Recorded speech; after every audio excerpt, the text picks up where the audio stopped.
बिस्मिल्लाहिर्रहमानिर्रहीम। नाज़रीन, मुस्लिम लीग नून की जानिब से आज 12 अक्टूबर को यौम सियाह के तौर पर मनाया जा रहा है।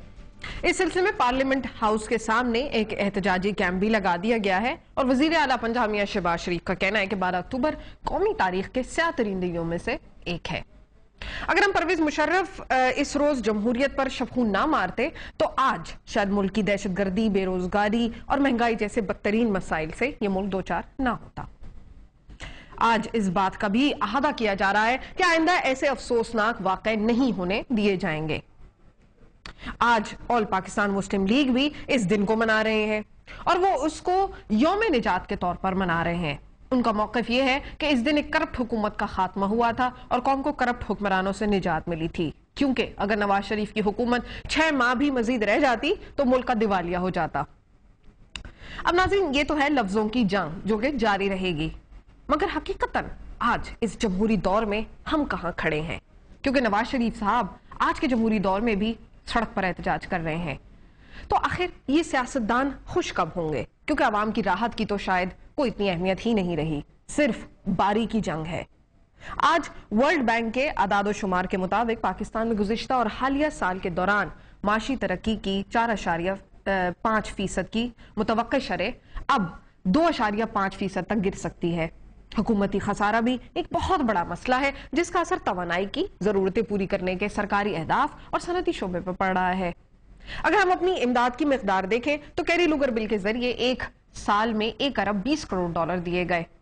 इसके बरक्स बैरूनी मुल्कों में मुकीम पाकिस्तानी हर साल 12 से 13 अरब डॉलर भेज देते हैं।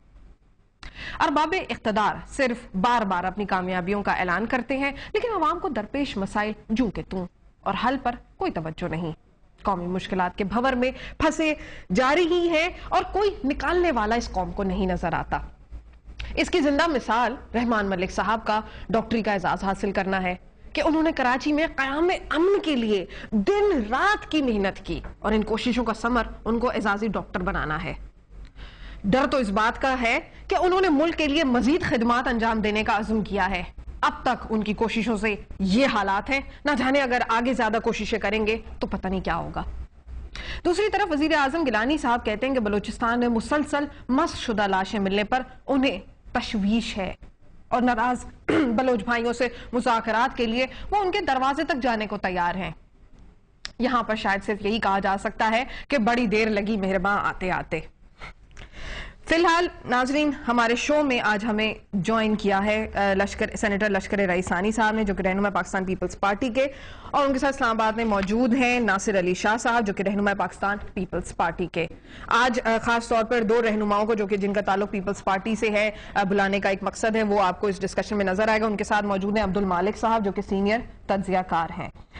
सबसे पहले मैं शो का आगाज लश्कर रईसानी साहब से करूंगी। रईसानी साहब, क्या जमहूरियत को फरोग दिया जा रहा है? क्या बार बार मफाहमती पॉलिसियां जमहूरियत का हुस्न है?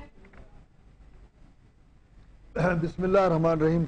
देखें, जेन्युइन लीडरशिप ने एक चार्टर ऑफ डेमोक्रेसी लोगों के सामने लाए, जिसमें मोहतरमा बेनज़ीर भुट्टो ने अहम किरदार अदा की और उसके तहत जमहूरियत को ताकतवर करने के लिए पार्लियामेंट के इख्तियारात में इजाफा किए। यकीनन ये एक बहुत अच्छा कदम है। अगर जो लीडरशिप आज इक़्तिदार में है या इक़्तिदार से बाहर है, इस सब कुछ को, इस प्रोसेस को समझें, मगर मुझे अफसोस ये हो रहा है कि पार्लियामेंट के अंदर, हुकूमत के अंदर और पार्लियामेंट से कुछ लोग बाहर जेन्युइनली जमहूरियत को आगे ले जाने में या दिलचस्पी नहीं लगते हैं या उनमें अहलियत नहीं है। मसलन पिछले दिनों, ये मेरे ख्याल परसों ही, मियां नवाज शरीफ साहब का एक बयान आया कि पार्लियामेंट और अस्करी क़यादत फॉरेन पॉलिसी बनाएं। अब ये मेरे समझ से बाहर है कि अगर खुद प्राइम मिनिस्टर होते मियां साहब या प्रेसिडेंट साहब, तो क्या वो पार्लियामेंट और अस्करी क़यादत से मिलके पॉलिसी, फॉरेन पॉलिसी बनाती? यकीनन ये उनके या समझ से बाहर है या वो कंफ्यूजन का शिकार है, क्योंकि इस वक्त पार्लियामेंट से बाहर या पार्लियामेंट के अंदर दूसरी बड़ी पार्टी मियां साहब का है और मियां साहब लगता है ये है कि अपने बारी के इंतजार भी नहीं करने, उनको जल्दबाजी है जिससे जमहूरियत को खतरा पहुंच सकता है। اچھا، اب یہاں پر میرا سوال میں اسلام آباد میں کروں گی. عبد المالک صاحب کو میں شامل گفتگو کرنا چاہ رہی ہوں. مالک، آپ نے آج جو ہے برطانیہ کے ایک اخبار نے انکشاف کیا ہے کہ ایبٹ آباد کے سانحے کے بعد زرداری صاحب نے امریکہ سے مدد طلب کی تھی کیونکہ ان کو ڈر تھا کہ کہیں یہاں پر ملٹری کو نہ ہو جائے. آج بھی جمہوری دور میں ہمیں اس قدر ہماری جمہوریت کمزور ہے کہ ہمیں امریکہ سے اپنے فیصلے کرانے پڑتے ہیں. دیکھیں، ایک تو پہلے اب یہ فیصلہ کر لیں کہ یہ جمہوریت کی جو ہر جملے میں بات ہوتی ہے کہ جی جمہوریت کو خطرہ ہے، جمہوریت کیا ہے؟ کیا یہ قرآن شریف کا کوئی صحیفہ ہے، کوئی آیت ہے جو کسی طریقے سے چینج نہیں ہوگی، ایمنڈ نہیں ہوگی؟